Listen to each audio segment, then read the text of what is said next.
First of all, we've got continuous against the status of to continue or you not to continue. So we have two independent groups. So if I would have to bring back a roadmap, first question I want to ask, how many sample I do have?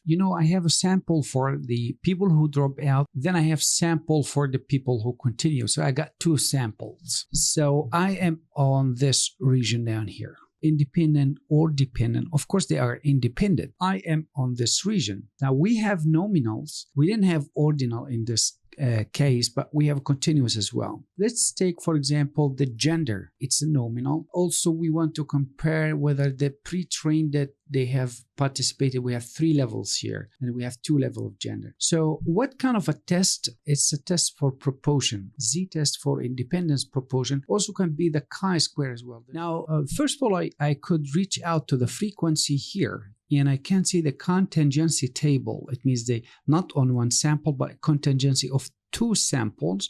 And we know we have independent samples. I'm going to use the chi-square as I said. Jamovy provide the chi-square only. It doesn't provide the Z sample. So on the rows, status is that we are interested in dropout or continuous. On the column, pre-trained or not. And then once we look at the proportional difference between them, they are similar proportion, similar count. This is the count. 4 people who dropped out, they actually first time, and 4 people who actually continued, again 4. This is their first training. The people who had like at least once, 21 and 27, very close to each other. And the people who had more than this, the people who dropped out like 12, the people who didn't 23. Perhaps on this level, the difference was quite higher than the others. So if I want to look at this only, maybe I could tell that the only difference I saw in the count was on this level, but the others are not significant at all. They are almost close to each other. That's why if you look at the p-test, it is not significant at all. The interpretation of this p, that the 3 groups in terms of the dropout and continuous, they are similarly having the same proportion almost. And if you like to prove that by using a bar plot, you could see quite obvious that the 2 groups, the people who drop out, the people who continue, in terms of their pre-training perspective, they are almost identical.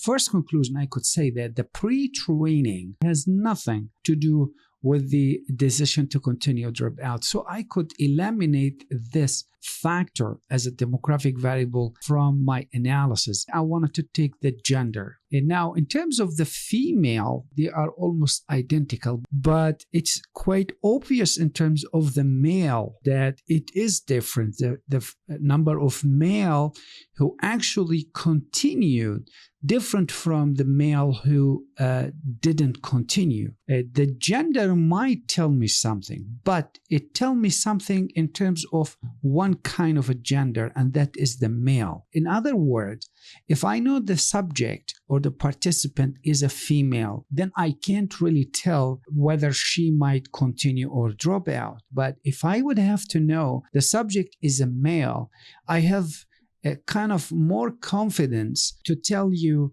might be higher to continue than to drop out. So if you want to bring one of the statistical power tool we've studied called the odd ratio, because here 2 by 2, and it got the odd ratio with 2.14. And what does that mean? If I know the gender is male, I can anticipate is it twice as much. I am confident that this male might continue, but rather not to drop out. And if you want to see that much clear in the plot as well, you see the female here color is almost identical number count, but when it comes to male, I can see the male who drop out way less than almost half, twice as much than the male who really continued the course. That's why the p-value or chi-square test is showing me 0.08, which is a little bit higher than 0.05. It is not significant, but it was almost to be really significant.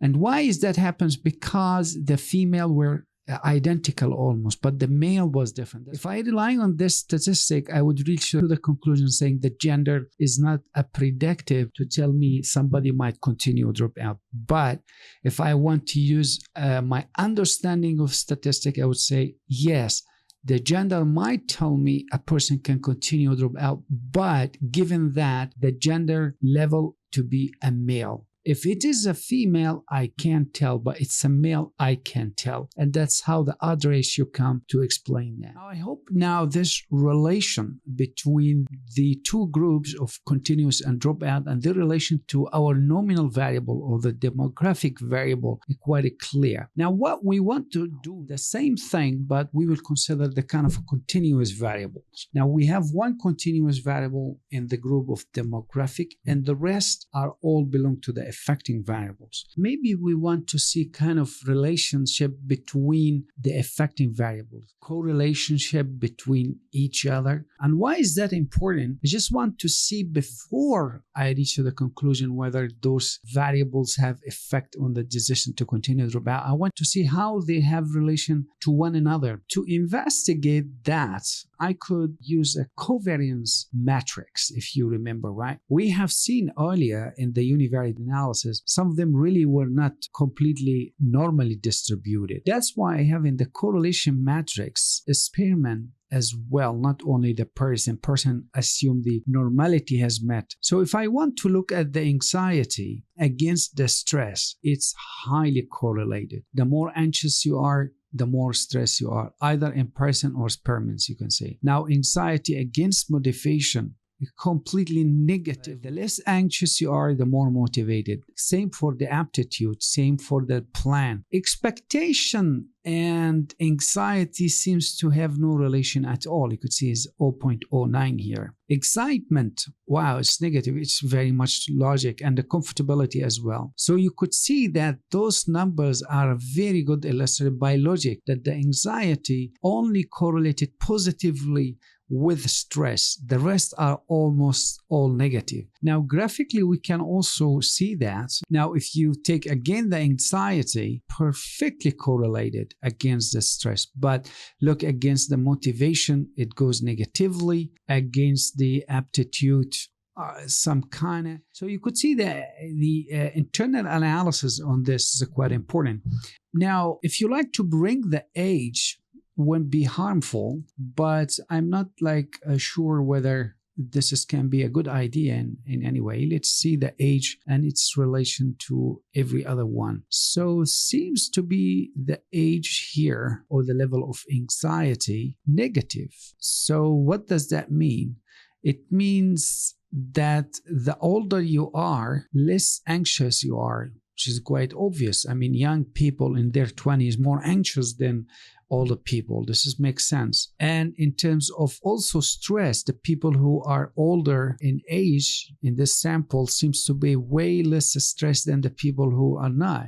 Of course, when you are in your beginning of 20s looking for career, settlements, etc., you might be highly stressed than normal. Motivation, not completely related, but still both of them, you could say fairly okay between them. Comfortability.